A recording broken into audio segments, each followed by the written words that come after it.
would like to have Gayle, who is the interim Mellon chair of the Department of English here at the University of Pittsburgh. I could go on and on about his work from the current history, cultural history from Aristotle to AI, which is his most recent book, just came out with Columbia University Press. He's also the author of The New Modernist Studies Reader, an anthology of essential criticism, and he was also the editor of Risk, a dossier, which was a special issue of Critical Quarterly.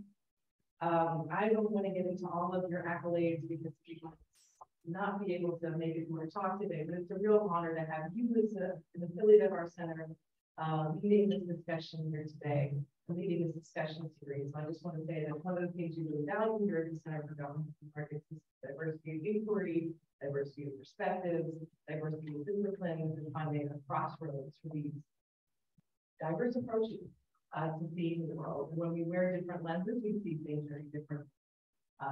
So I want to say hello to everyone online, and without further ado, Professor Rogers. Okay, thank you. I'm going to go ahead and introduce our two respondents today as well, who will speak after I do. First will be Jennifer Keating, who is a teaching professor in writing and discipline specialist in the William S. Dietrich II Institute for Writing Excellence. Her interests include curriculum design and delivery, collaborative pedagogical design, and interdisciplinary teaching. As a teacher, she explores writing and artistic practice that develops in locations in conflict and/or emerging from strife, primarily in Ireland, Britain, South Africa, and the United States. And the influence of advancing technology in society and the politics of language. In recent years, she has designed courses across disciplines, including digital humanities, writing places, AI humanity, art, conflict, technology in North of Ireland. Recent book publications include AI Humanity, co-authored with Nourbakhsh, Patrick Kate Ireland, 2019, Language, Identity, and Liberation in Contemporary Irish Literature. And she is currently working on manuscript, Irish Art and Practice, First Lover, Duffy, say that next name, Mairead McLean, and Paula McPetridge, under contract with Paul Grave, due for release in 2022. Congrats. Okay, and then our other respondent is Ela R. Nourbakhsh, is K&L Gates Professor of Ethics and Computational Technologies at CMU across the street. Inaugural Executive Director of the Center for Shared Prosperity and Co-Director of Community Robotics Education Technology Empowerment Lab. You have a lot of titles. Too many. Wait, there's more. He is Associate Director for Faculty at the Robotics Institute. He obtained his PhD in computer science from Stanford University and is currently serving as CEO of AirViz Inc., which is dedicated to global empowerment regarding air quality. In 2009, the National Academy of Sciences named him Cowley Fellow. In 2013, he was inducted in the June Harless, West Virginia Hall of Fame. He was previously robotics group lead for NASA Ames during the MER landing. In 2019, he was a Hastings Fellow, and he has co-authored textbooks and popular literature, including Robot Teachers. He is a trustee of the Paul Worthington Benedum Foundation, trustee of Winchester Thurston School, and chairman of the Southwestern Pennsylvania Environmental Foundation. He is a World Economic Forum Global Steward and senior advisor to the Future Society, Harvard Kennedy School, as well as Robo Global. Okay, so they will have some harsh criticisms from me, I'm sure. That's okay, so here we go. So there's an old proverb that's traditionally attributed to Spain. Says it's difficult to make predictions, especially about the future. Finding bad predictions in the records of humanity is truly a fish in a barrel project. So we often tell each other stories, things we thought were going to be the next big thing, and turn out bad, and embarrassed about it. There's even these websites now that can track all these bad predictions. There's one called Freezing Cold Takes. There's some, you know, Jim Cramer, he's the CNBC money guru, and he tracks all this terrible takes, right? This is really not hard to do. And the reason why is because there's nothing new about bad predictions. So we've been making bad predictions pretty much as long as we've been human. Ever since we started trying to track the patterns of the sun and the moon, it's been pretty much fundamental to humanity. And so it might be tempting to say that prediction is what separates us from animals. It's not exactly accurate because animals, they do prediction too, think about Pavlov's dogs. So maybe a more nuanced version would be to say that we do this kind of advanced prediction. So we build steps upon steps of causal chains that rely on histories that we absorb and then kind of replay like this giant Rube Goldberg machine in our mind. So they make us good enough predictors that animals are not. So we drive along and we see the stoplight change to yellow. We predict it's going to turn to red. And we predict that the traffic is coming in a direction, is going to behave in a certain way. We predict the light's going to eventually turn green for us. And then we're going to go, and at that time, maybe the traffic's going to stop. And then all this stuff is going to work out. And that, all of this relies on technology, on electricity, on gas, roads, on common courtesy. We go in a lot of habits that are just so fully ingrained that we don't necessarily think about them as predictive. But they really are predictive technologies, predictive habits that dogs don't have. Dogs just run it right out in traffic, right? But think about how far that is from where we were when we were, sacrificing children to the sun god so that we would have to get harvest. So we do feel like we've come a long way in our predictive capacities, and yet we're still really, really terrible at prediction. It's like the kind of basic truth of where we are. So one thing is kind of commingled with another. And that's first sort of things that get on the board, and that is that modern technology has made life around us. Famous Stephen Auger, that's you might have recognized this shot sometimes. His predictions didn't quite pan out from what I hear. So hey, you might be reinstated in today. Rob, the sun god, and Mr. Thomas. Okay, so modern technology has made life much more predictable, but actually has made us, in a lot of ways, worse predictors. That's kind of the first big ball of string to unravel. And so what we want to explore today is a particular phenomenon that kind of got us to that and what we can take. So two basic questions that I want to open. Number one, how did prediction become a field of expertise? It wasn't always that way, right? So a shaman was not necessarily an expert in the way we would think of it as we do now, a prediction expert. And number two, how did that expertise become driven by and overtaken by masses and masses of first mechanically, and then computationally generated data? So I'll try to explain what that means. But what I want to flag first is that we should not take either of those two things for granted. So there are still many fields that have evolved in a lot of shapes and a lot of directions that still understand prediction as an art or as a mediated practice that do not necessarily rely on mechanization and computation. So I'll come back to that. So let's kind of keep these in mind as things that did not have to be the way that they are.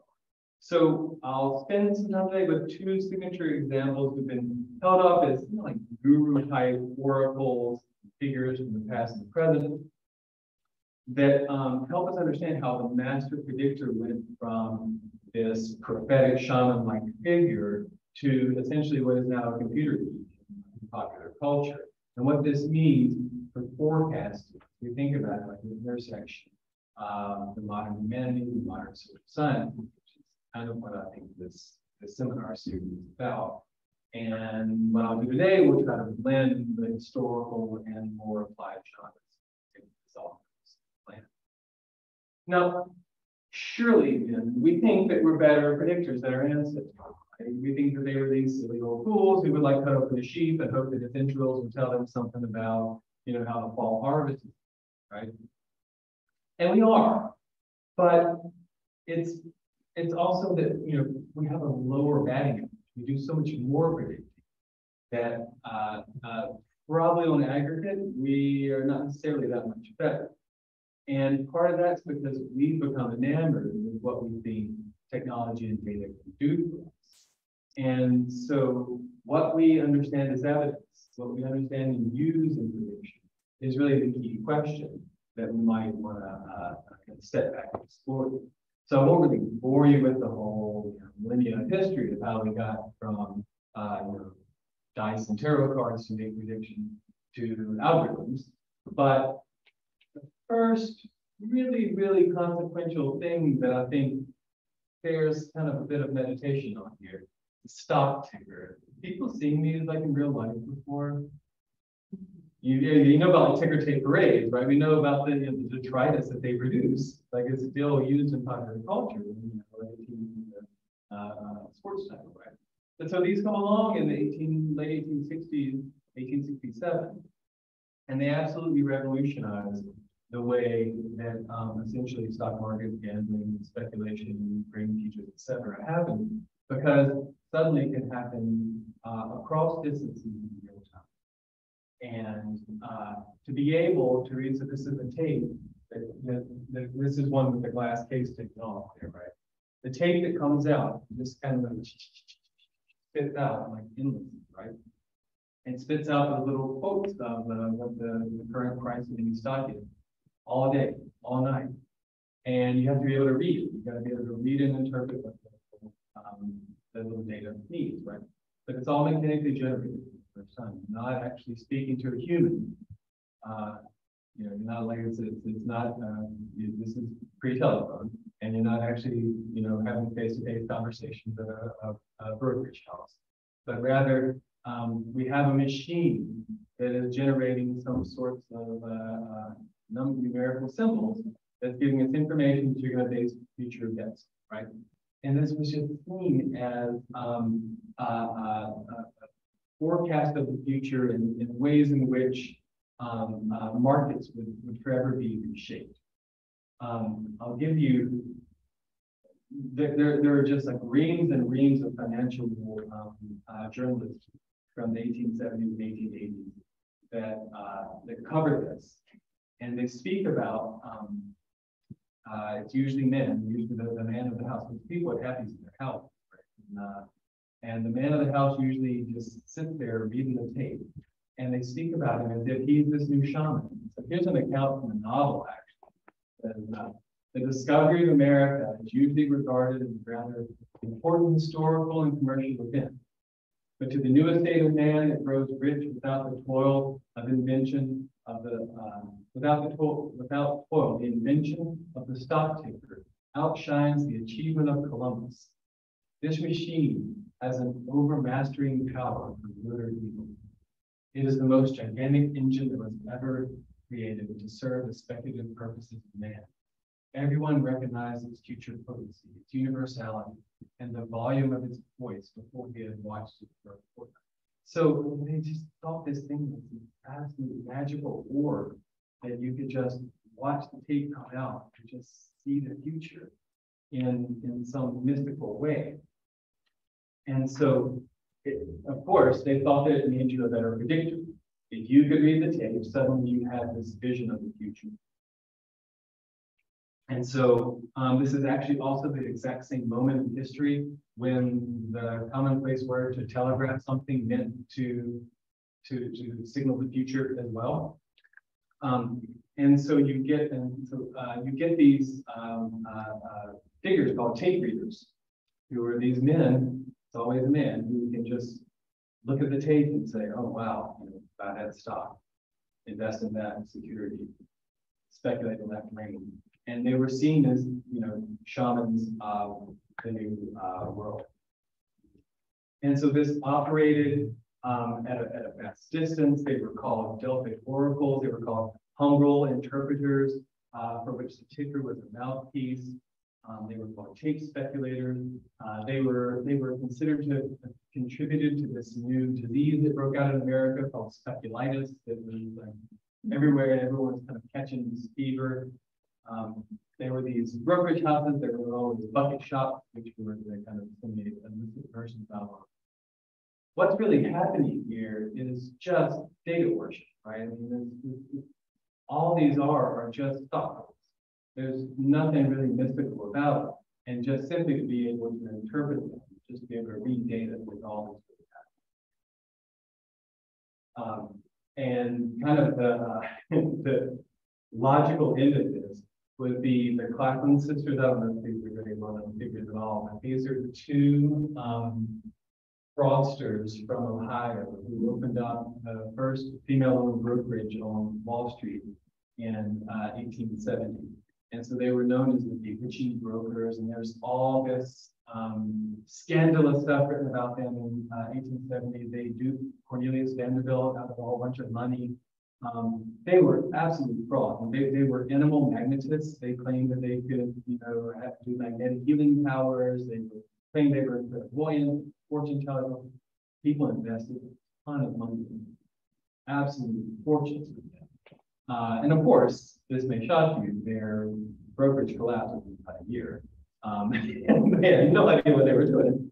But they were all bound up in this. This, of course, was a time when Wall Street, if you open up papers on Wall Street and you wanted financial advice, you were equally as likely to get horoscopes and fortune telling mixed in with what we would now consider run-of-the-mill data-driven financial advice, right? So, the stock ticker kind of enters this world of old world prophecy and methods mixed with a revolution in just mass data generation created by a machine. And so I'm trying to kind of understand what that meant for it to come from a non-human source, even though, of course, what was creating all of the changes and correctors were human actors all along, right? But we somehow lost sight of that and fell in love with what the machine could do and what the machine promised to be, and what just masses and masses of data could do. So all to say, our love for machine-driven prediction it continued to stand out even while horoscopes and Luddites with strong gut senses persisted all the while.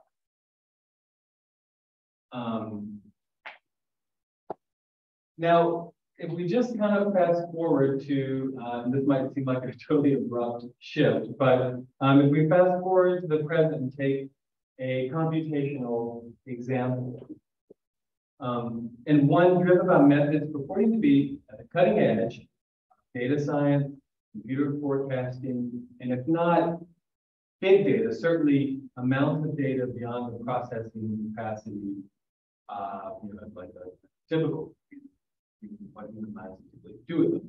Then few people have attracted more attention and gained more celebrity as a predictor and a scholar historian of prediction in the past 15 years than Nate Silver, and founder and creator of the website / media enterprise, Dr. Gayle.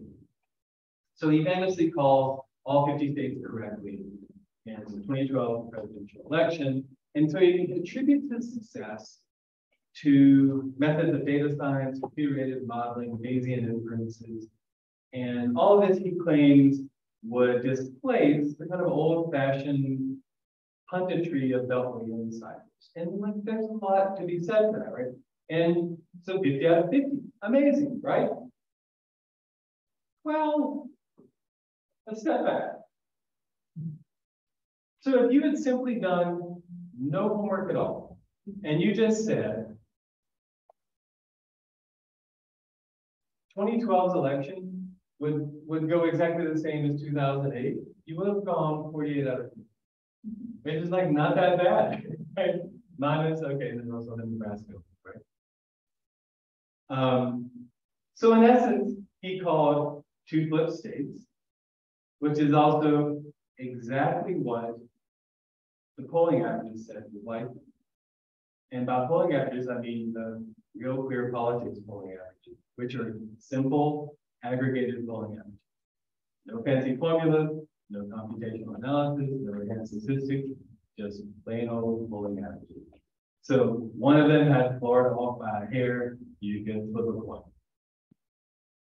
At the same time, Silver has taken more than a few victory laps for the fact that 538 gave Donald Trump a higher chance, 28.6%, to win the presidency in 2016 than his closest peer forecast. Now, it's easy to say when things work out your way. It's much more difficult to say, but I gave Hillary Clinton 70-35. And to work through some flawed assumptions that actually gave Trump overinflated expectations. For example, his model gave some wildly implausible scenarios, such as a 5% chance of Clinton winning Alabama, but losing Oregon. So when he was challenged on these assumptions, Silver clammed up, he shut down the conversation, he blocked all peers and questioners on Twitter about it. Now, when offered the opportunity to explain how computational social science made him a better predictor, and when really pressed on his method, Silver has lots of language about fat tails, mean reverted biases, smooth going averages, etc. No real answers about what it is about ratings, things like that, etc., that's actually producing anything better. And I say this, their Breyer scores are better than if you just were to take, generally speaking, if you just were to take generic polling averages. The question is, how do we get there, right?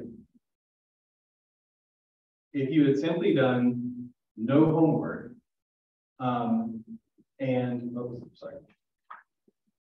So,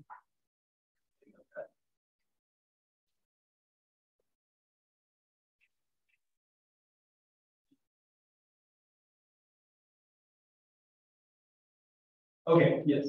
Okay, so for example, after the pre-election polls whipped again in 2020, he wrote in a postmortem that, quote, even in a year when the polls were mediocre to poor, our forecasts largely identified the right outcome. So despite reported recalibrations, once again, for the quote shy Trump voters and other problems identified in 2016, 538 claiming to account for everything in its rebalancing and weighting and assessments of pollster and accuracy bias.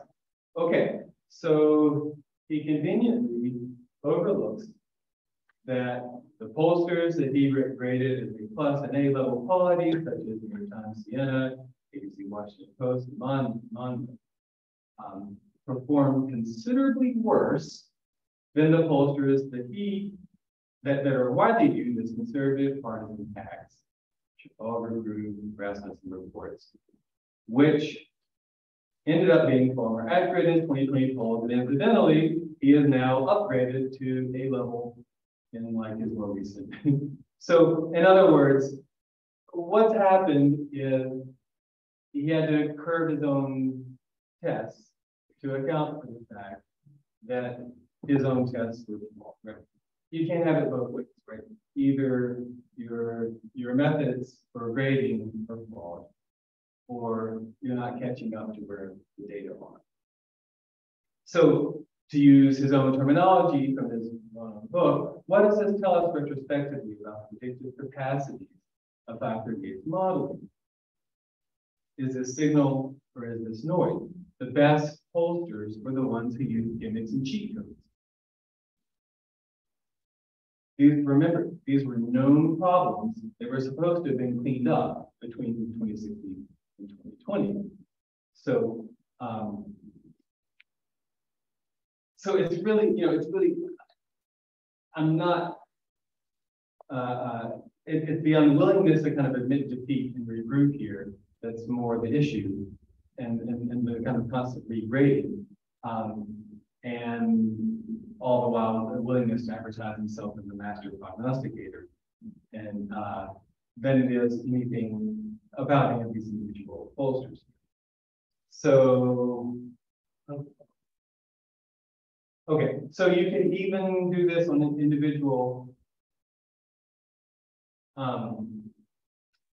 You can even do this with like the Senate races, for example. So he assigned a greater win probability. He assigned a win probability greater than 50% in 48 of 50 states, 32 of 35 Senate races, and 417 out of 435 House races. This sounds really impressive, right? But look more closely at the numbers, and when you break it down to the 5 Senate races that were actually competitive, 538 only called 2 of the 5 correct. Flip a coin. It's no different. And then they missed several that ended up being close, and they had not even identified as being close, right? So what does it even mean to lament for polling constantly as and constantly blame like one's influence, right? So I guess, you know, what we have to come back to is that the site and Nate Silver himself are attempting to diagnose in others, and this is kind of the great irony here, an issue that he himself is suffering from. This is kind of where expertise uncertainty is really being misconstrued, right? So this is one of their mottos is embrace uncertainty. But I think this is a classic case of falling in love with one's own expertise, trusting one's own methods way too much, trusting the idea that enough data, enough verified methods, we think will get us there. Well, the verified methods here are some purportedly tried and true polling methods that keep breaking, right? So you can take this all the way back to what we were just seeing with the ticker as well, right? So if we think all the way back to Socrates, what we know is the deeper you get into a subject, the more you know that you don't know the final answers. And so the humility that comes with being an expert should really be the telling. And the uncertainty that you gain from being closer and closer and deeper into it is where you should step back and have a little bit more useful uncertainty. So this, you know, what this always reminds me of, this is like a very quick sidebar, is growing up, I've watched Jeopardy a whole lot with my mom and people watch this show the other day. So you would think when a category like, say, modern literature comes on, I'm a professor, that I would just like sweep that category, right? I don't, because I overthink the answer every single time. When the question comes up, I'm like, oh, is that Tim Elliott or is that Virginia Woolf? By the time I'm thinking that, she's already just said the first thing that pops in her head, and she's always right. Whereas if the category is physics, I usually get it right. Because the answer is either second law of thermodynamics, or I've got nothing. And so I just say it, and then it's either right or I don't get it. But that's the way this all operates, right? So it's sometimes kind of good to have a healthy discipline. So this kind of gets us back to the question: what do expertise and the mastery of like the minutia and masses of data mean here? Why have we come to place so much value in mastering the seemingly recondite mode of prediction through data science, just like our forebears did through the Tigger team? Shouldn't we be better at this now when we have so much more information? Shouldn't we be better at prediction in a time when we can, you know, crunch the numbers in this? Well, let me give you just like a couple of examples that will not shock you, but are just totally depressing. Last year, 80% of professional investment advisors underperformed the S&P 500 index funds, so don't give them your money. 4 out of 5 times, you would be better off just placing it in whatever the S&P index fund does. Exchange rates regularly fell outside the entire projected ranges of major bank forecasts. So These are the best minds in the banking world give their projections, and the exchange rate not only ends up like you outside the entire predicted range. This is one of my favorite charts right here. This is like the projections really, really want it to go, but it just won't go.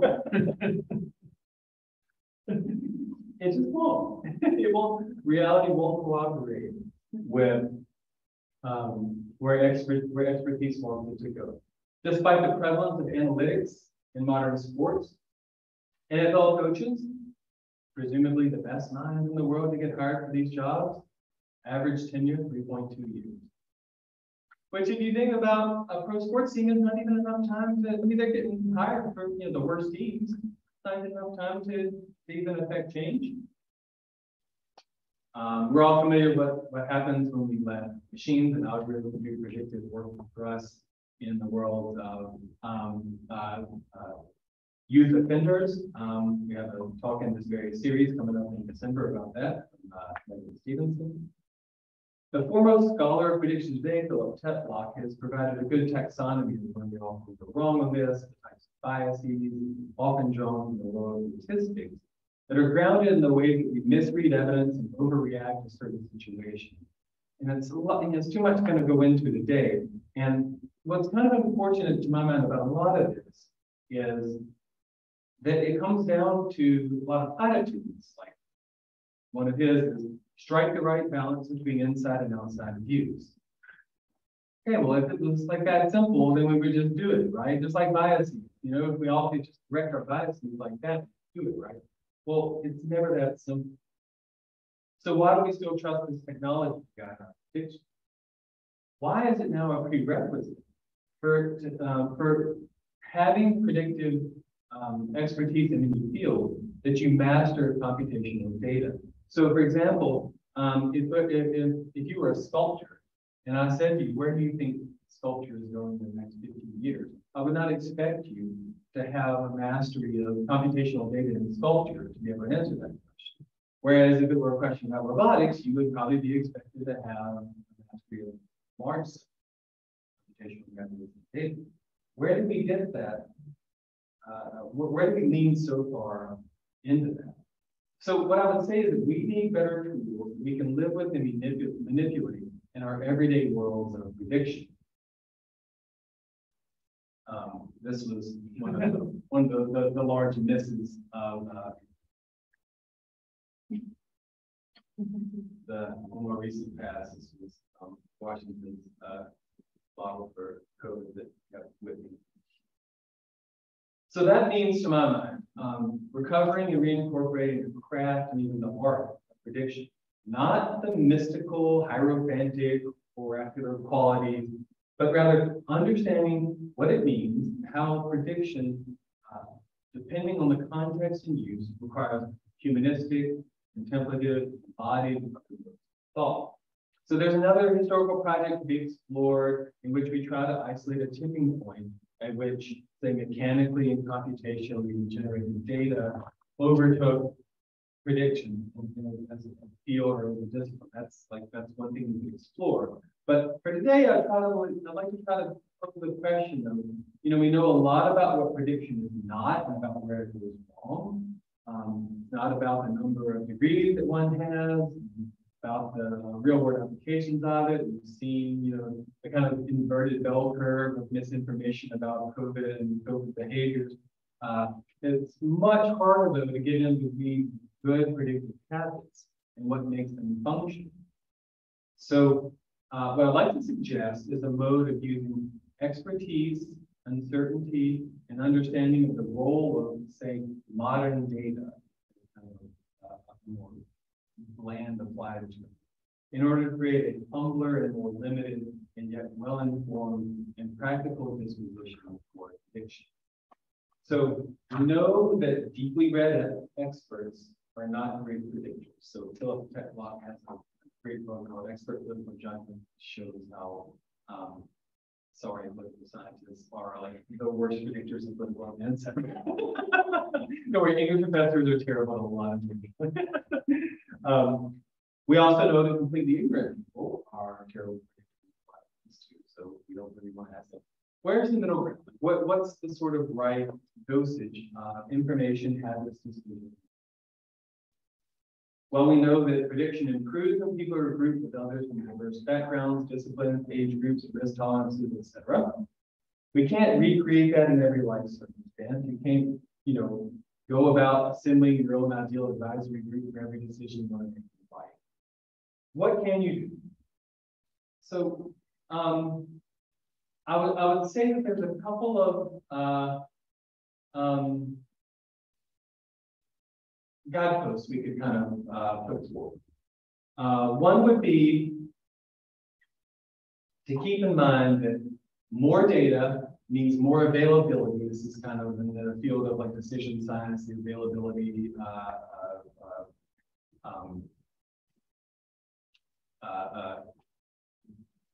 availability bias, essentially. And there's a real danger.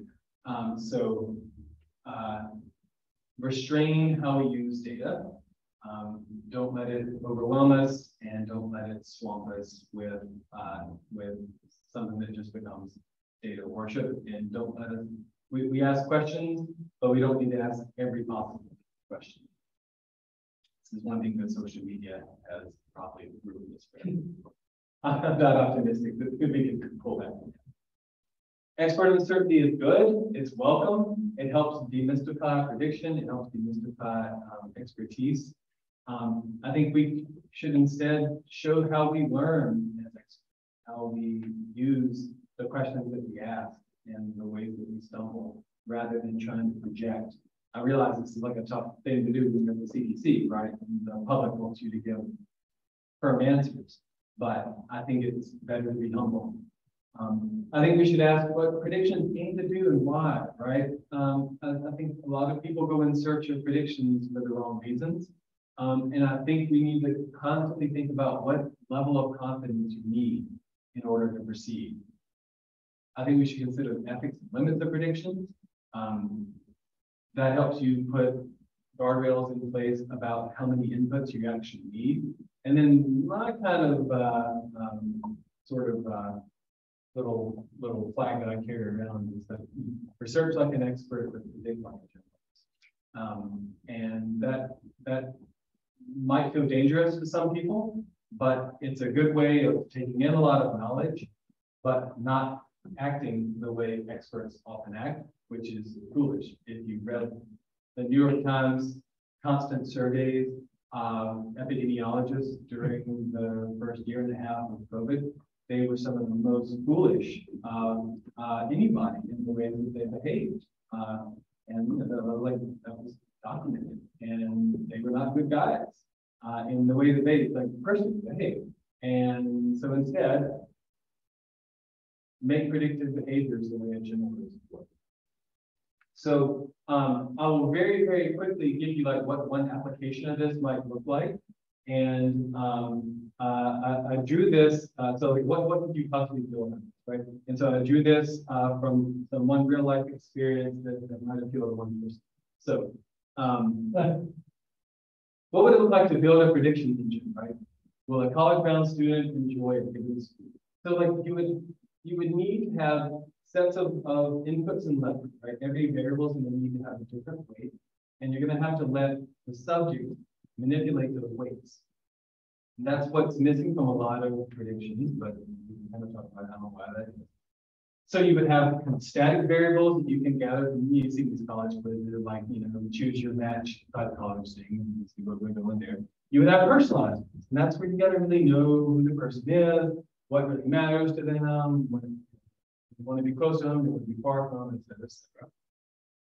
You got to interact with and engage with the subject so that they know that they have control over how a prediction is being shaped. They can press down the lever and say, this matters more to me, this matters less to me. And when they do, the overall prediction, the overall output of whether they're going to enjoy something, how it gets scored, gets adjusted. And then each variable then contributes to an overall score. And then, so what I would say is like, these are kind of the humanistic elements of it, right? Is you got to know the person, you got to remember why any variable has such weight, and you got to allow for, you know, a student-driven input versus just determination. Now that requires like human context. It's not something you could just do in a mass anonymous setting with any sort of quality. And that's where I'm trying to say, you know, data only gets us so far. It can get you, like, when we take these giant series scores for institutional knowledge, right? But that's kind of where I start to draw the line, push back, and say, there's a reason why college advisors here on campus do a really good job, and numbers only get us so far in assessing things like student happiness and retention, right? So that's like what one application of it would look like. And I'd be willing to bet we could probably gauge some sort of predictive score out of something like that. And you could probably measure it without having to rely on mass data to get there. So that's all I've got. Thank you.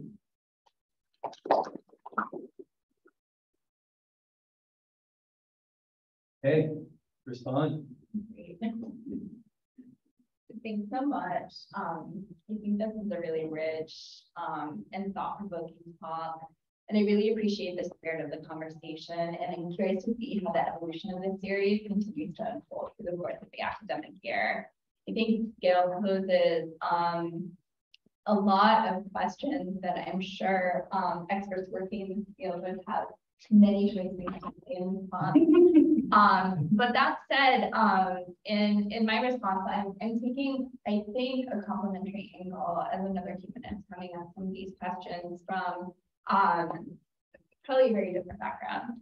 So when Gayle shared his ideas on this talk and sitting and listening to the examples, I really started to become interested in the narratives that circulate in regards to prediction and the differentiation between prediction and speculation, certainly in the past, but in features of the present as well. So, for example, what are the stories that we tell ourselves now and in the past about prediction versus speculation, especially when we consider the specific tool being used and its promise to deliver accurate and or actionable predictive information, right? So we think that those definitions matter a little bit, or the ways in which these elements are sometimes conflated in error, okay? So if we're thinking about some of the tools that Gayle highlights, polling in the recent US elections and the market ticker in American late 19th century, what are the narratives that circulate around the development of these specific tools and the ways in which these tools are relied upon to push against certain features of uncertainty or to gesture towards what might be known in elements that seem unknowable, right? How do the narratives capture a reasoned or quantitative quality of predictions that pushes against features of social, political, or economic uncertainty of that historical context that frames the use of these early and recent computational systems? Okay. So prediction suggests that we can foretell. So according to dictionary definition, Merriam-Webster, based on observation, experience, or scientific reason, what aspect of sequencing or what suggestions of the corpus of information that can be observed, experienced, and or analyzed in some mode of scientific reason do we pull from to identify these patterns?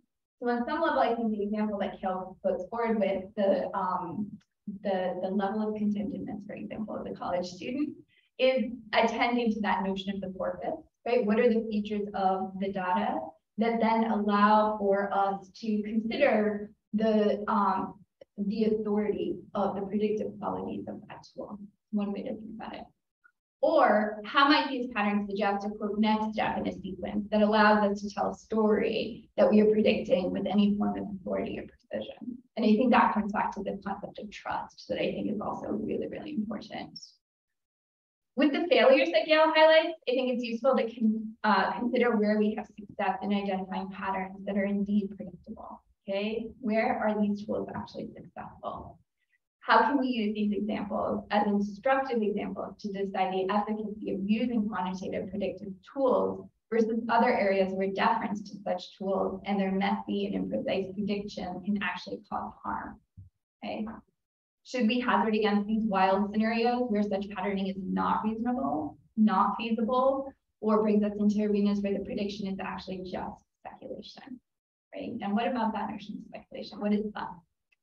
So the series of concerns also allows us to consider what differs between prediction and speculation, at least in regard to language, if not in practice. So again, going back to definition, to speculate is to mediate or ponder a subject, to reflect, or perhaps in its least precise manifestations, to speculate is to review something idly or casually and often inconclusively.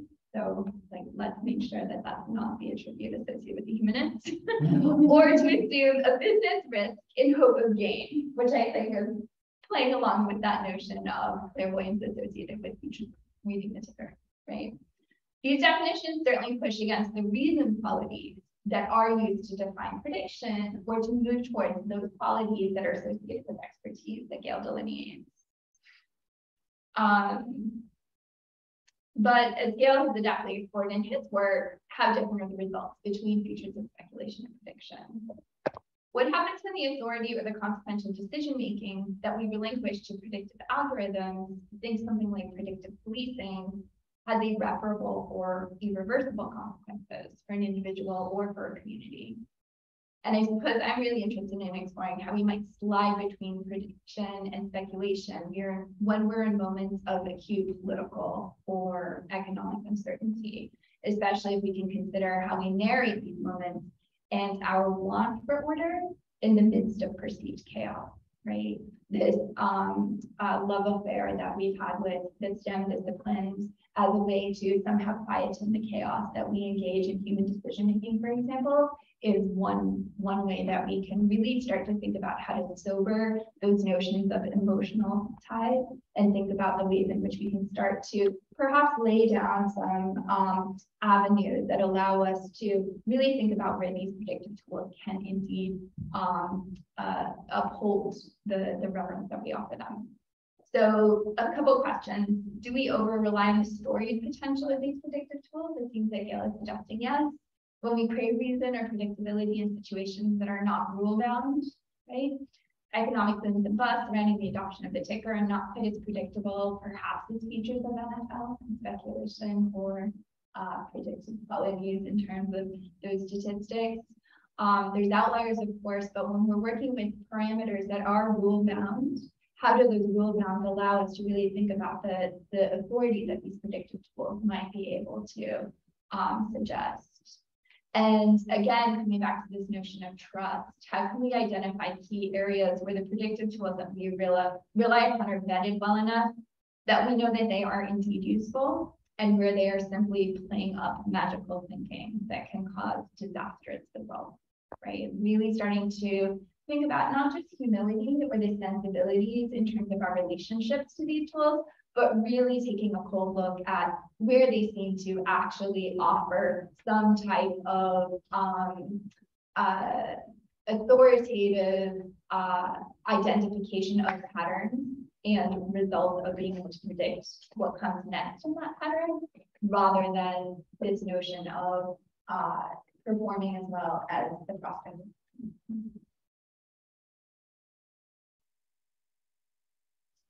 Well, I agree with both speakers so far completely. What I want to do is put a bit of technological edge on this issue of computational systems that predict or speculate. And I want to do that by talking a little bit about where we're headed technologically and what I think we need to do about it, which is going to line up a whole lot with what those people said about how we should do this differently.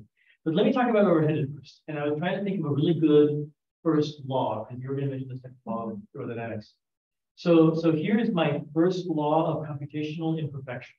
Never ever stated before. The better an algorithm performs, the more disastrous its errors become.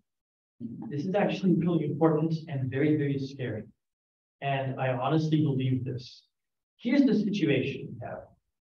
As algorithms perform better, we see their better performance as an indicator of their anthropomorphic qualities. Wow, that thing can drive 10,000 hours.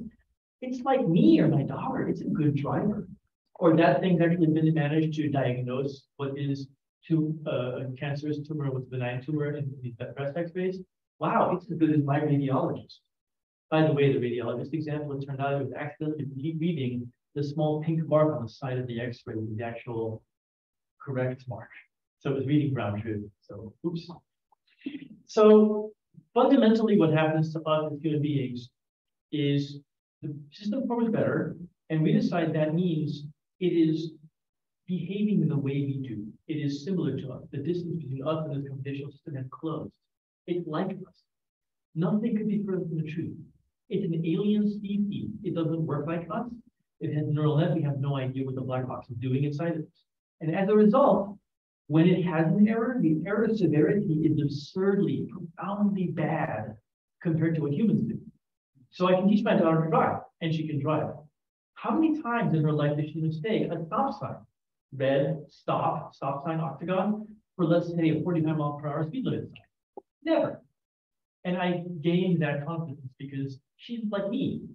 And I know how my cognitive system works to some degree through self-reflection. But indeed, the exact same visual cortex neural net system that Tesla is using today and Mercedes is using today, there's papers published now on how with 4 pieces of electric tape that are less than 2 inches long each, you can make a stop sign look with 98% confidence to all those systems as a 45-mile-per-hour speed limit sign. And to you, I guarantee you, it's looks like a stop sign. We are alien to that machine system and therefore unable to understand the severity of the errors it makes or when it's going to make those errors. So that's problem number one. Problem number two, conjoined with that, the very fact that it's performing better over time increases our reliance on it, our apparent reliance on it. And the very reliance on it that we afford to it causes the failure to read to a systems level crash that's worse. Now you can talk about real-time stock trading for this or real-time future contract trading, but you can also talk about the Boeing 737 MAX, where we decided, well, you need to make sure people don't stall an airplane. If the angle of attack indicator is saying that the airplane is stalling, then we can predict how potentially it's going to stall. So we're not only going to push the airplane forward, we're going to override any human muscular ability to pull back. Because the human doesn't know as well as our other pilots. After all, it can do tens of thousands of hours of flight without crashing. Yes, it can, except in the one case that's obvious. And in the one obvious case when no human would do the wrong thing, it does. So the error is there, it's unlikely, but it's never zero. And when it does happen, it's unlikely, it's never zero, and we rely on it absolutely, then it's an absolute disaster. So how do we get out of this mess? How do we get out of the mess that we head toward perfection and that imperfection level of perfection causes more and more disastrous consequences? I think there's kind of 2 rules I want to posit forward from that line up right with what Gayle said. And with this idea of experience that Chen talked about. One is, we have to stop talking about the performance of the system, where the system is the autonomous machine making the prediction. I believe we have to redefine our sense of performance to mean the performance of a system composed of a human being and a computational engine working together. Only the performance of that couplet should be considered. The performance of the computer itself should be undefinable. It should be nonsensical. And that's another way of saying that we need to design the computer system to require, to indeed demand, direct human interaction and attention at all times. It should be that couplet that we're actually evaluating. And this goes to the second thing I want to say, which gets to experience. In a way, I think we need to go back to crafts and the concept that when a human performs well, it's because they have experience and because they're exploring. They're doing an exploration locally with a wisdom experience built over time, over ritual and time. So the computational system needs to increase, not decrease, the experience they have over time and the ability that they have to explore.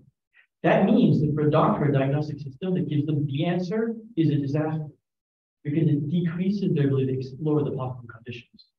The diagnostic system that computationally gives them a set of possible branching options, what could be going on in the patient. Much more interesting. We'd love to explore that. And I'll just give you one more example like that. I want to take my kids on a tour of the South of the United States because Gayle has something active. So we're going to go to the tour of the South of the United States. The computational system that I tell it, Just tell me what the best tour is. What's going to make my kids happiest? And it just said, you know, this is it. Here's exactly your schedule for the next 2 weeks. Pause your own. That's a disaster. It's a disaster because it's taken away from the explorability and interactivity that causes my craft and understanding my children and understanding what little history of the South I have to be combined with know-how in the computer. Instead, I've afforded all my agents with the computer decision. But in moving back display that I can move around, zoom in and out of, that shows all the landmarks, where it suggests to you and you let you drill into what other people's reviews of various landmarks in the South are. That's interesting. It's affording me more information than I would have had with an old triplicate display. It's allowing me to actually explore more data and more layers of data. But that's the difference. The difference is that computational system and I together are deciding what the right ideal tour of the South is. And in interactively doing that, it's the very act of interactively defining the path that I gain experience and end up with a reasonable solution. So I think you need to rethink optimality and what it means to be optimal in a system. So there's kind of a couple to find optimality. Thank you. We can take questions from our friends online. Do you have anybody online who has some questions? So far, it's just our comms manager who's tuning in. Hi, Kate. She does have a question if no one else in the presential audience does, but.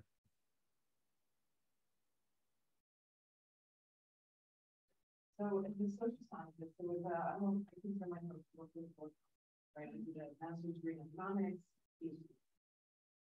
First day of grad school, I thought, you know, read the world, and then give a talk. Here we explain, we don't predict. We explain, we don't predict. And well, I want to do something useful for the world. When you're going to do something useful, you have to predict it. And I still get this same conversation from all of my first year PhD students, the same conversation. They want to predict, and I think that we explain. You can't write a dissertation about something that hasn't happened yet, right? And yet the public faces part of our work. You know, anytime I get a call from me, what's going to happen next? And I said, I don't know. I can explain what happened, but I can think what's going to happen. They don't care. They want to know what's going to happen next. And I don't. You must be familiar with Bruce Wayne. I don't know if you're familiar with him. He is he's a economist, political science. He went to our school. He's probably retired at Chicago. And he's the only political scientist I think that the History Channel has ever made a movie about. He was the Nostradamus of political science. He was one of this, and he predicts.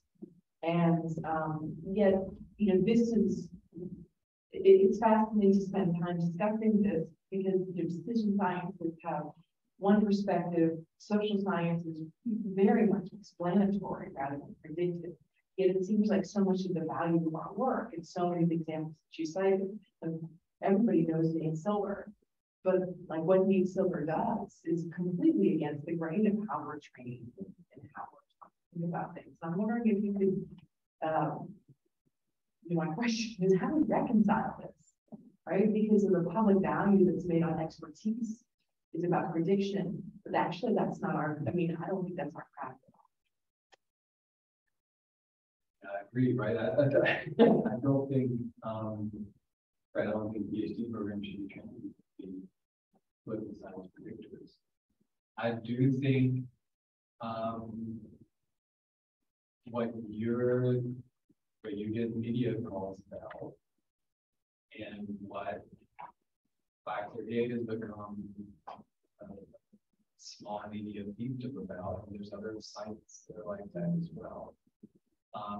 It speaks to this craving that is out there for predictions. There's entire markets out there in trade.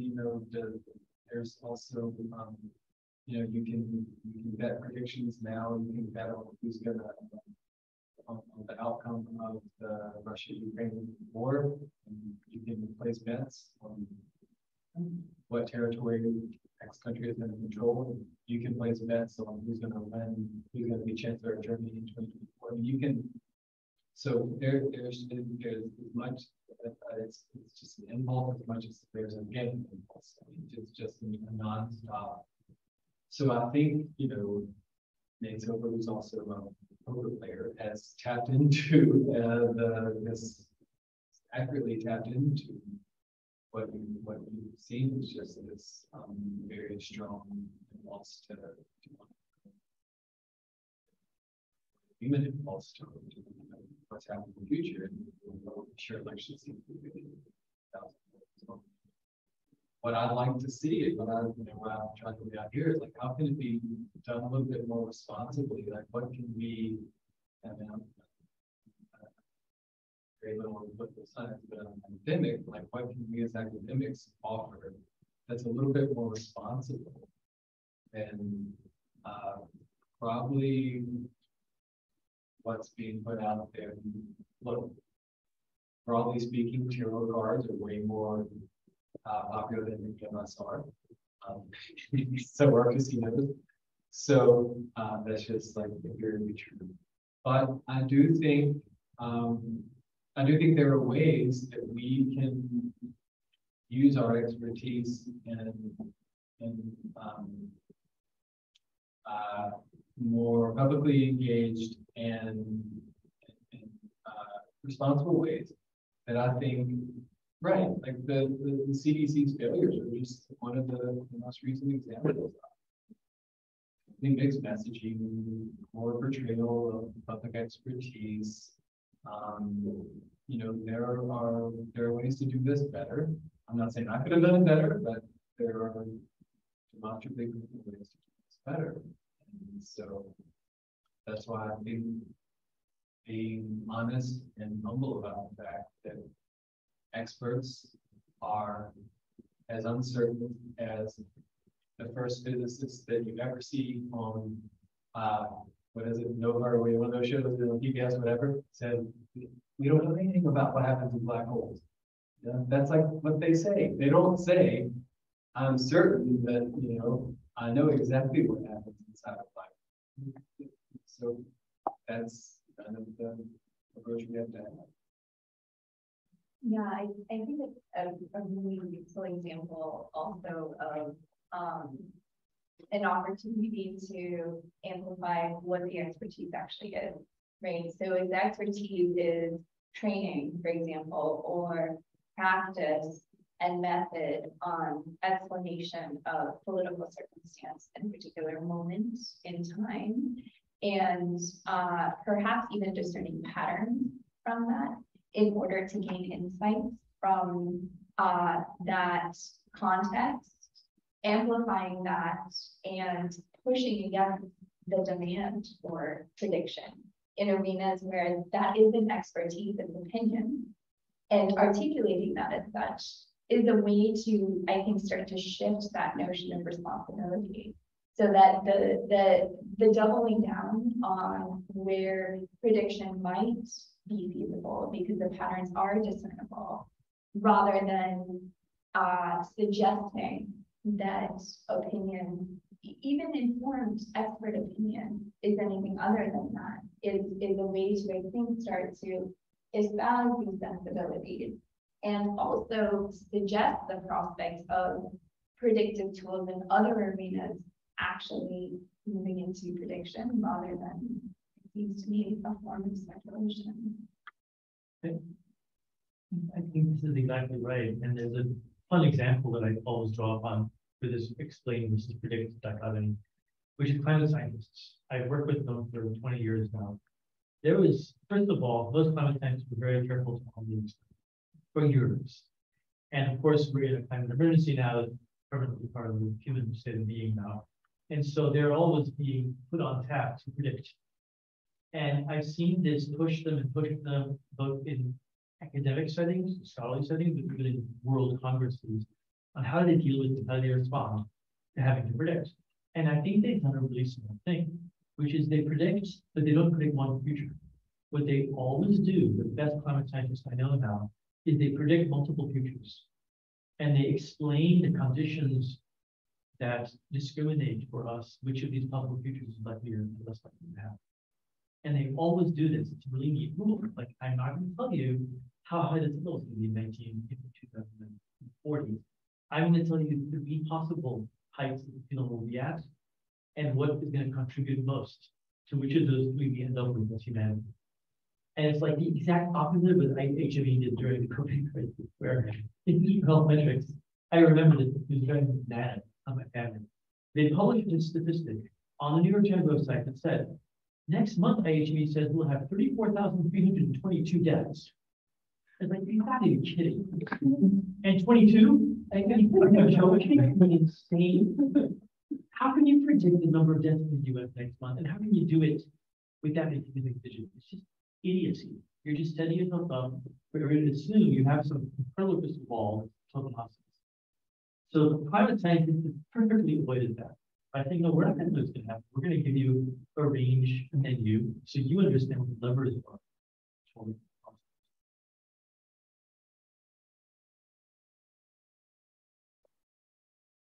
That example actually triggered a memory for me in working with undergraduate students, early undergraduate students, in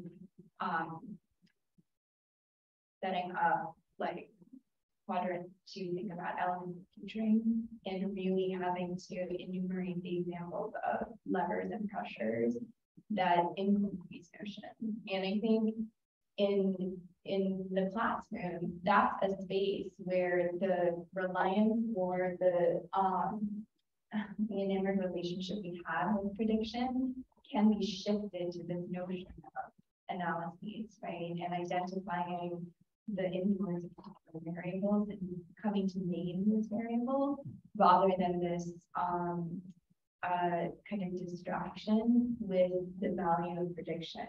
And I think that can lead to all the pushing against this notion that some of these circumstances are beyond individuals or groups' control, right? Because I do think there are ways in which we tend to look for these predictive qualities when it seems that we are out of control, right? So thinking about that notion of empowerment through analyses rather than reliance on prediction is another way to think about it. Yeah, so thank you. This is great to think about. I want to make a positive case for entrails. On the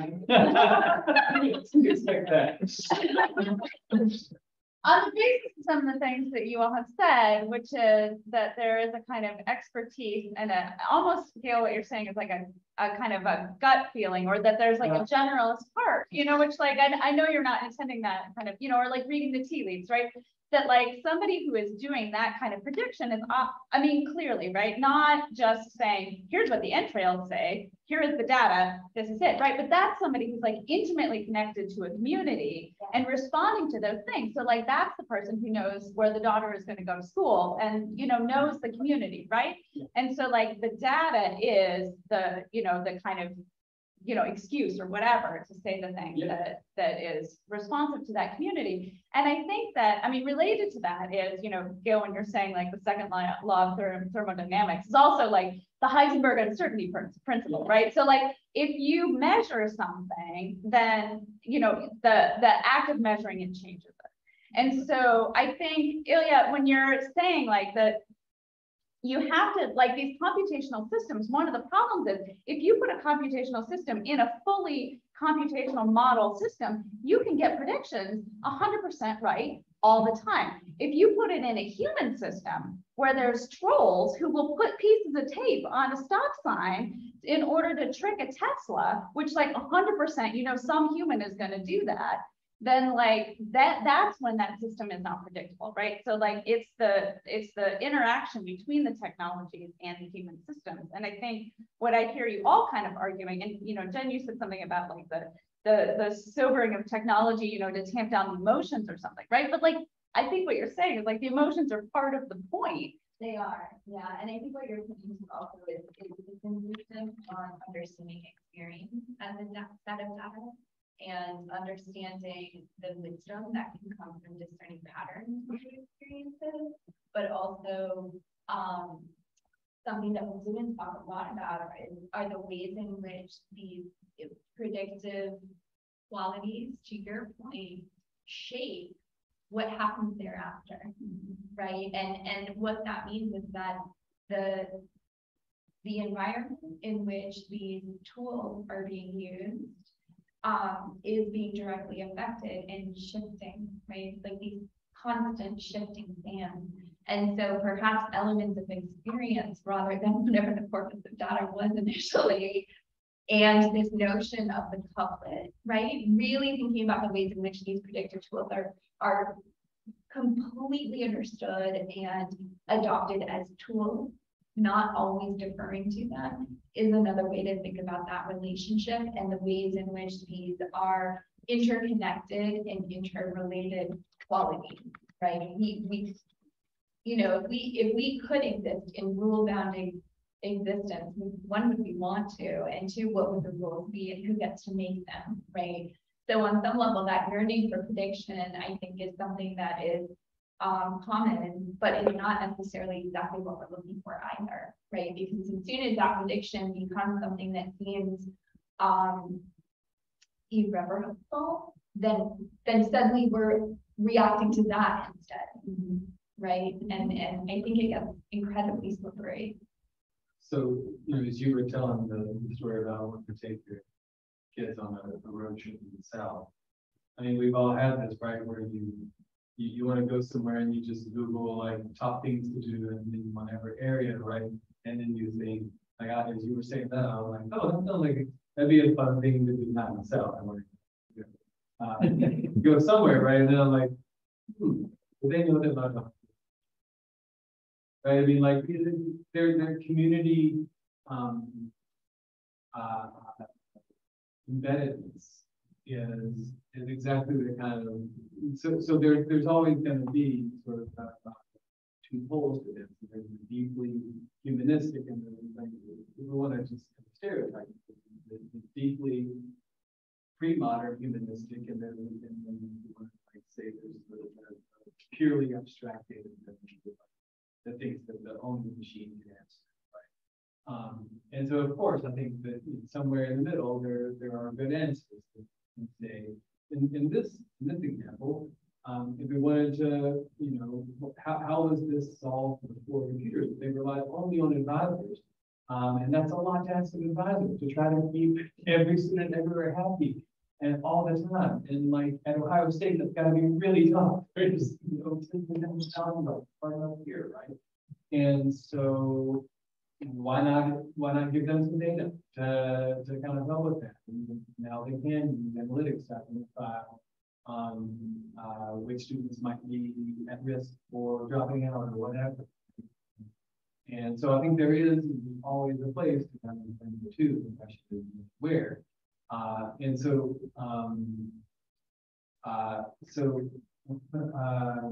want to go back to what you were saying. Both of you kind of alluded to this too. You talk about futuring, but conditional future. I mean, I think that's kind of what allowing humans to understand their agency. And maybe this is kind of part of the question answer to your first question too. Understand their agency in manipulating and positioning their future, right? It's, you know, when people wanted to kind of throw their hands up and say, what's going to happen tomorrow? What's going to happen in this election? Well, what's going to happen in the election depends on, in some part, what you do, not just how you vote. You get out there and organize. You get out there and knock on doors. You know what you do, right? I mean, that's endemic to how democracy works, right? So there's always multiple instances. What happens in 50 years depends on how many cars we drive, right? So, I think part of this and part of what I'm pushing back against in some of these techno worship examples are the way that they diminish human capacity and diminish our uncertainty, which I think is uncertainty is kind of part of what conditionality is about. Future is uncertain because of our role. And if it were not uncertain, we'd be living in the terminated future where everything is already predisposed because the machines have already taken everything. It's like the Boeing example where the machine already decided what's going to happen. Blink. You didn't know that the terminator was taking over. And one other thing, I appreciate your comment. I think it's a very important question to ask is not always the physical ground at all, is where's the expertise? And my mother does an extraordinarily good job of reading Turkish coffee grounds. It works. The expertise has nothing to do with the grounds, of course. They have to do with her social understanding of the person in front of her and their background and future. And the expertise resides with her. And anything you point at that has a social component, including GDP. I think there's a huge amount of expertise in the social. And so you end up with either the middle ground or with the necessity of human control. But that's not always the case. Okay, the best airfoils that are now available to make the most fuel-efficient airplanes are dynamical simulations of particles of air moving. Computers have invented the best shapes of airfoils, far surpassing anything humans can do. The expertise is in the formula that humans discovered, and now computers simulate their own. Just like weather phenomena are now essentially determined by computer simulations. And so forecasting, predicting the weather is done by computers. The conversation we're having anyway simply doesn't apply to earthquake monitoring, earthquake prediction, to weather prediction, to airfoil design. I think there's entire sets there. The problem is the stuff, there's plenty of places where people think because there's a lot of data, it's all numeric. And that's where we get into disasters. We have like marketing survey companies, right? Or collection companies. We say, well, we have so much credit card data, it is numerical. It's like, well, no. Just because you have lots of credit card information doesn't mean suddenly the problem is numerical, not the weather.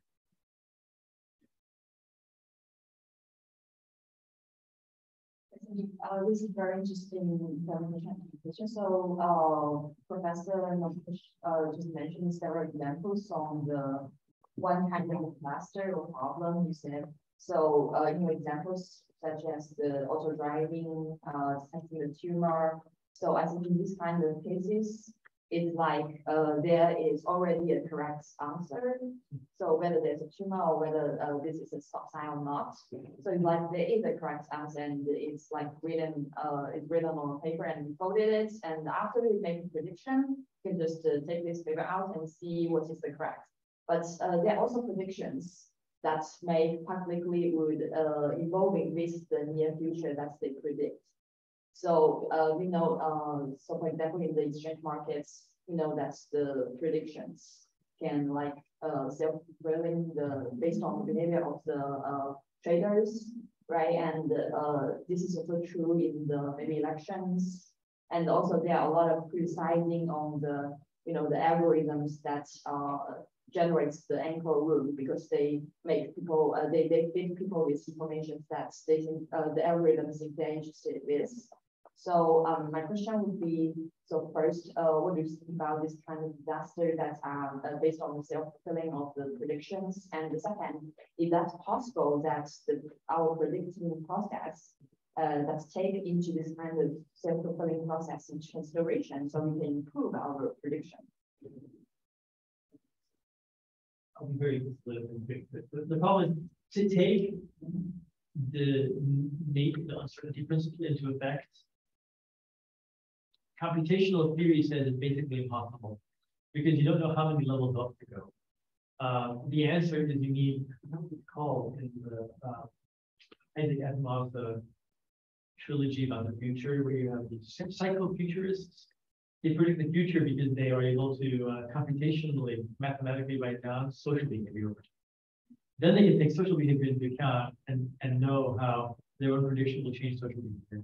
The problem is we don't have a numerical way of actually capturing psychohistory the way it's taught in that book. It's just science fiction. So I think it's plumb impossible. I will point out the stop sign case is not a binary. It's a mess. Because the issue isn't whether that's a stop sign or not. The issue is, should I stop or not? Should I change things out? Should I go fast or slow? And the problem is there is no right answer in that situation. You can create pathological reasons for the car, but it's totally not clear what the right thing to do even is from a moral universe point of view, because it's a big on the right side and a baby go on the left side. It gets messy. I think we are blaming the machine for something that I think is not its fault. Because the machine gets what it's trained and it follows the training. I'm not sure if you have watched the Moonfall, the movie The Moonfall. we trained AI at some point.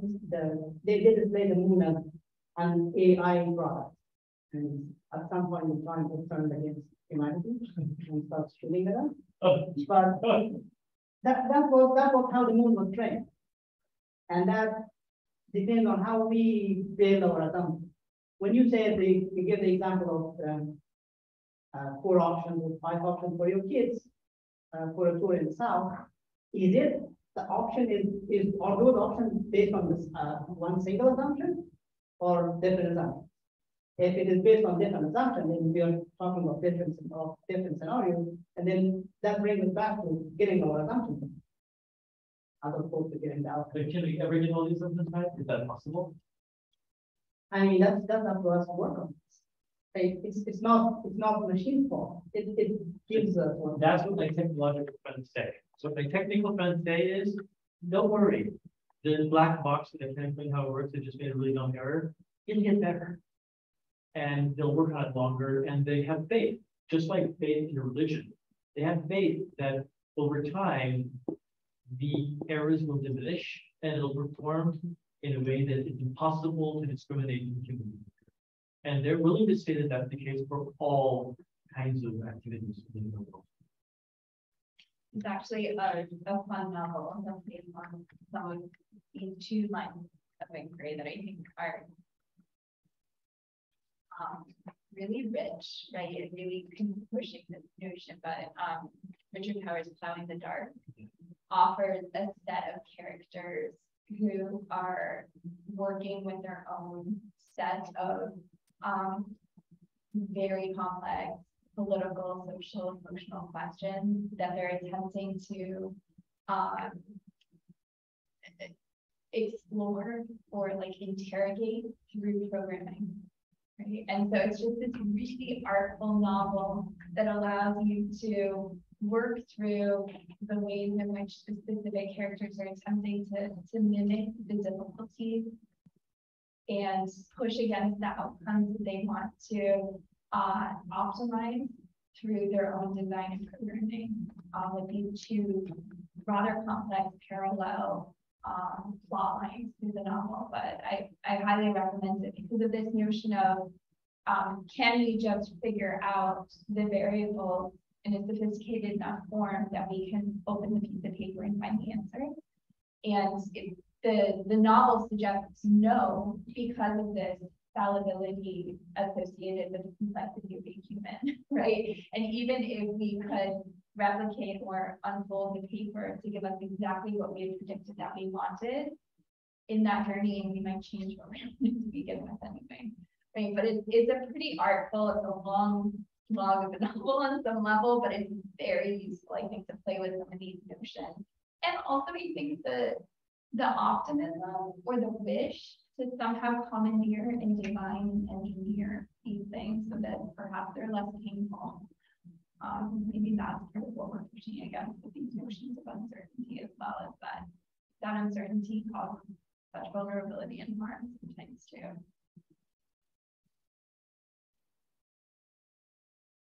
Quick comment on that. There's a whole field where there's been quite a rift. It's called computational law, where you have the question of whether judges should be computer systems or human beings. And the fundamental premise is law it has bounded rationality, it's inherently logical. If we can figure out the right assumptions, the most balanced, fair judge would be a computational system that makes decisions for humanity. And it's really interesting because then you have people on the other side who say that's actually the last thing you want to be run by computers rather than to be this law. The judge, right? The judge's actual descriptive sentencing procedure in court. And it's a really interesting battle, and there's papers raging on both sides about why this is theoretically possible, why this is theoretically impossible, why it's possible we should never do it. There's a big 3 quarters of arguments. I actually listened to a painful debate over beers in London this summer with Mellon from the Touring Institute, who one was representing a negotiator for the EU to figure out different forms of legislative regulation of social media platforms. And issues pertaining to responsibility and the implications for, all of the ill effects of allowing these platforms to kind of continue to run unregulated. And the question of whether or not they were precedent, right? And it was this really painful set of conversations because of this notion of where the responsibility lies, right? And where that can continually shift in this notion of looking at the wild where we don't really have useful precedent to help us.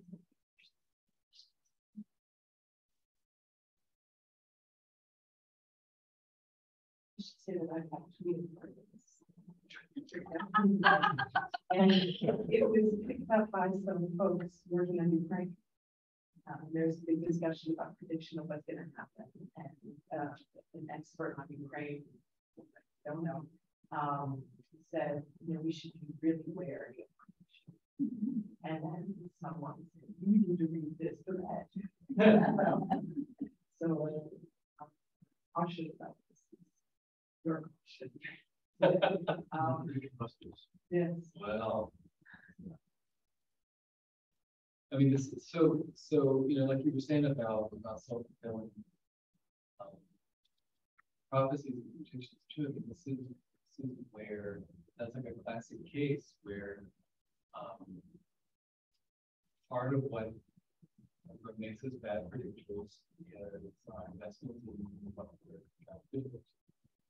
You have sentimental attachment to an outcome, you have an investment in an outcome. This is why it's so much easier to predict the weather. You look out there and you ask me about if it's going to rain, I'd say, it's probably pretty dark. I bet not say 70% chance right now. Because I got no attachment at all to the outcome. Whereas I have feelings about it. I have feelings about it. I have feelings about the stock. I have feelings about it. And so it's the same kind of feelings and the same kind of issues at play with when it's a being some prophecy, there's kind of hurting or consensus forums around. We saw this with like the AMC and meme stocks, right? People decide they want a stock, and a crowd forms around the stock that they want to survive. Yeah, they did the AMC. Yeah. So you can make things happen if you're an interested player. And so a prediction comes to life because that happened over Reddit. And so there's ways in which reality is shaped by predictions that are put into force by virtue of any prediction that comes into life by action. But sometimes what it takes to move the needle is not a lot. It seems like a far off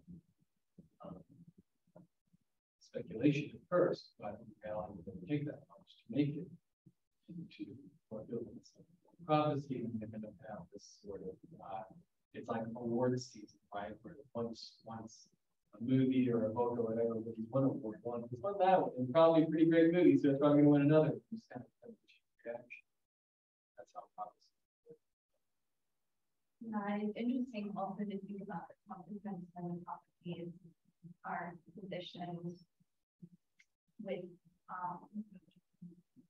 particular power brokers that can participate or not participate, right? What are the levers or what are the modalities for participation or action upon prediction?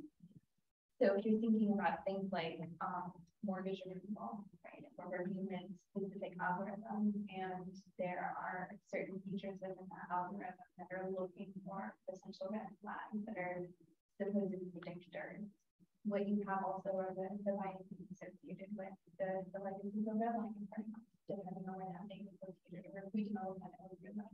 And so the predictive qualities also, I think, are colored in all the same kind of qualitative ways that other elements of our societal striation is colored as well.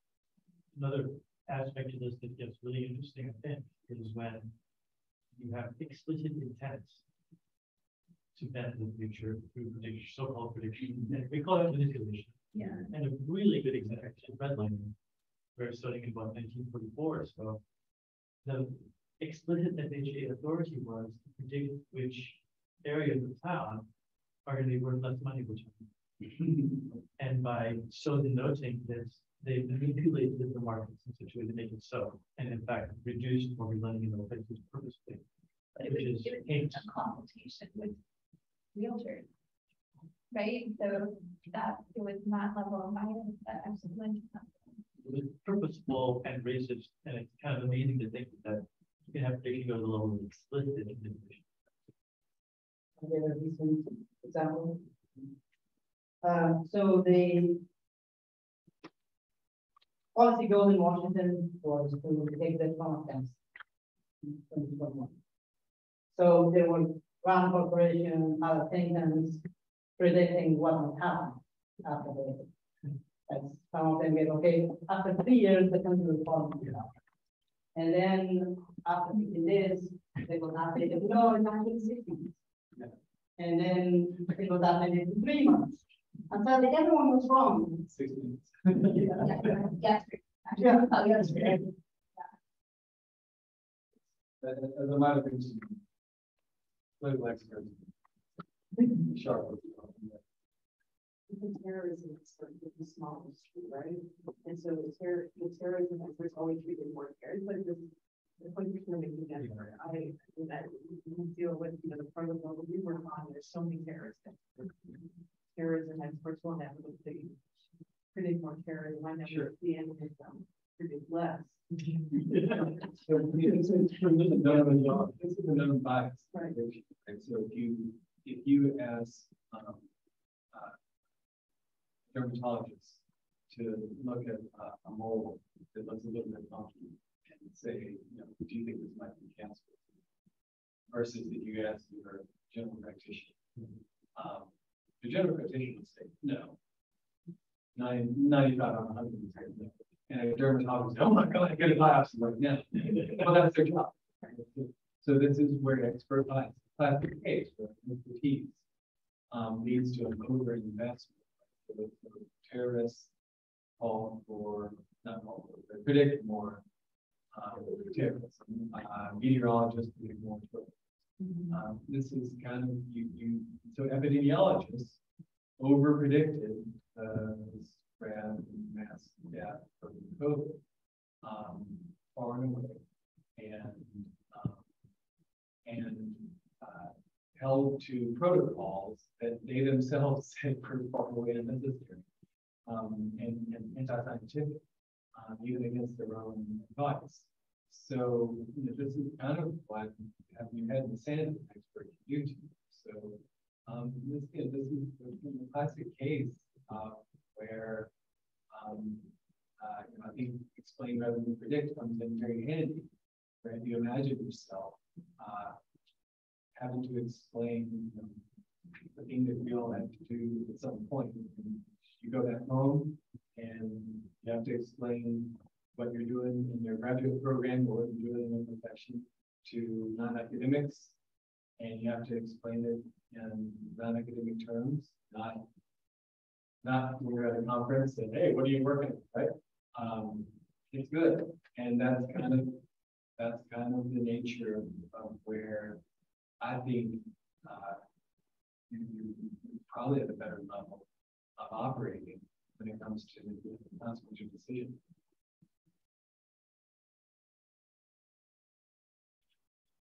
So can you ask me where you're taking this? I'm going to take this. Well, I'm currently working to develop some sort of, I'll say platform. I don't know if it would be, this is where I think we know about computer. So whether it be an app, or some sort of static web thing on code, but I'm talking with some colleagues and clinicians that do this to create something like that, into something usable. I'm also, there's like, could be another version of it that would be for like, helping people understand how risk operates, the ways in which you choose different, say, financial choices you make influence your actually that. That's the thing that you just mentioned about mortgages and influence your risk and impact.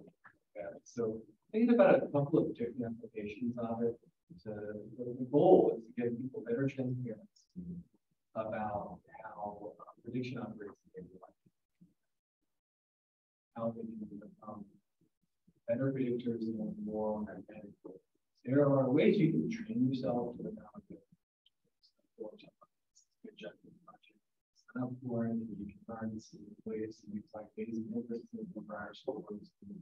It can help you become like an abstractly better predictor if you want to say, you know, if I'm interested in trying to become better at guessing who's going to win, you know, the next time France elects a new prime minister. Cool. But I'm kind of wishing more of my grounded human. So that's probably Thank you very much. Thanks to all of you. Thanks for Thank coming you. and bossing this ring. It's hard. It's hard. Thank you. Thank you.